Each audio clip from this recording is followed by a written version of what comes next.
Hello, friends. Welcome back to Conduct Healthcare.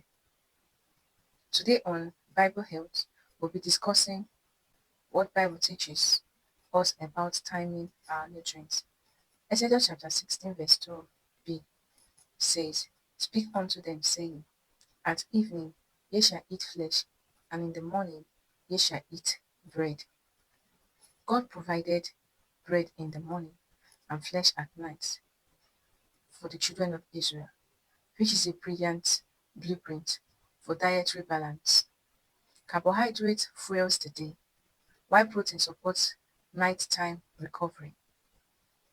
Structuring your meals this way optimizes energy, manages blood sugar, and support long-term health. Modern nutrition science calls this nutrient timing micronutrient distribution. The pattern makes sense since it's how the body metabolism naturally works. The Israelites were in the wilderness after leaving Egypt. Manna appeared each morning like fine flakes on the ground. Scholars describe manna as a starchy, carbohydrate-rich food. At evening, quail came into the camp, which is a source of protein and fat. In the morning, the Israelites received manna. Carbohydrates are your body's primary preferred source of rapid energy. After a night of fasting, your brain needs glucose to function. The key here is complex carbohydrates. They provide a steady release of energy, keeping your mind sharp and your body active throughout the day. In the evening, God provided quail. This is why meat is needed at night, or protein is needed at night. As your day winds down, your body shifts into repair mode. Protein are made up of amino acids, which are the building blocks for tissue, muscles, and immune cells. Consuming protein-rich food at night helps your muscle recover, stabilizes your blood sugar while you sleep, and increases satiety, meaning you are less likely to experience late night hunger and cravings. Heavy high carbohydrate meals late at night is linked to poor sleep, high risk of metabolic syndrome, according to some cohort studies. What are the outcomes of eating carbohydrates almost all the time? There will be blood sugar spike and crashes. Carbohydrates alone can break down quickly into glucose without protein and fat to slow it down. You get a sharp spike, then it crashes. When you eat carbohydrate diet mixed with protein-rich diet, it tends to slow down the metabolic process. Now, for adults, it means that when you eat carbohydrate frequently, over time, you continually have frequent glucose spike, thereby increasing insulin resistance and type 2 diabetes. The second outcome of eating carbohydrates all the time is poor satiety and overeating. Poor satiety and overeating. Protein is the most filling micronutrient. Without it, you feel hungry again quickly. Taking carbohydrates only in your meals can cause muscle loss and also cause slower growth in kids. Protein provides amino acid for muscle maintenance and growth. Kids and teens need it for development. Adults need it to prevent muscle loss. Carbohydrate-only diet can provide just enough calories, which is not suitable for both the child and the adult.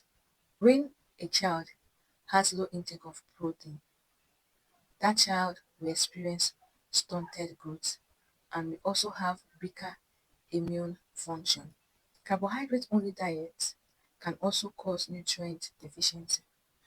Food high in carbohydrate but very low in protein are usually low in other micronutrients like zinc, vitamin B12, iron, fat, and other fats soluble vitamins like vitamin A, D, E, and K.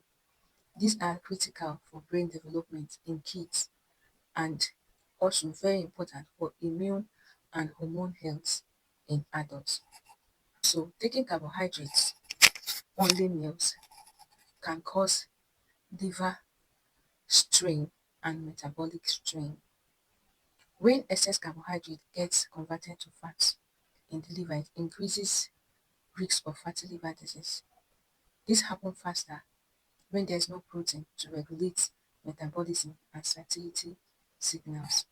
According to the scripture, example of a balanced meal in the morning, oats with milk and berries or whole grains with eggs and avocado. Now, in this meal, we have fiber, we also have protein and carbohydrates. Fiber and protein slows carbohydrate absorption. Then you get sustained with the carbohydrate you had already taken, which will not lead to glucose spike. For people with insulin resistance or type 2 diabetes, pairing carbohydrates with protein and fiber is key to blunting glucose spike. For people with insulin resistance and type 2 diabetes, they need to pair carbohydrates with protein and fibers. This would reduce glucose spike. Example of a good meal in the afternoon. In order to maintain energy without slumping, we have brown rice, grilled chicken, and roasted vegetables. Brown rice, grilled chicken with some roasted vegetables or even fresh vegetables. Or better still, lentil stew with whole grain bread. Afternoon meals has more of carbohydrates because you need both quick and slow fuel to get through the afternoon. In the evening, you can have meal like baked fish with non-starchy vegetables or tofu stir fried with green vegetables. Now, this is important. Why the goal of this meal is to support repair and sleep. It is very important we eat healthy and make sure we eat balanced meal. Not just balanced meal, eating according to what the body needs per time. Choosing our meals rightly in the morning, choosing our meal rightly in the afternoon, and choosing our meal rightly in the evening will make you a healthy individual and even your child a healthy growing child. The Bible supports balanced meal. The Bible supports that because that's how God created it from the beginning. You know, the template for lots of things, of almost everything, is in the Bible. So now this is one of the templates of making our food menus. Protein-based food at night and more of carbohydrates in the morning and afternoon, still accompanied with protein and fibers and other vegetables. This can help prevent us from being predisposed to some diseases. Thank you very much. Please do well to like and share, subscribe to this channel. Meet you next time on Bible Helps. Thank you.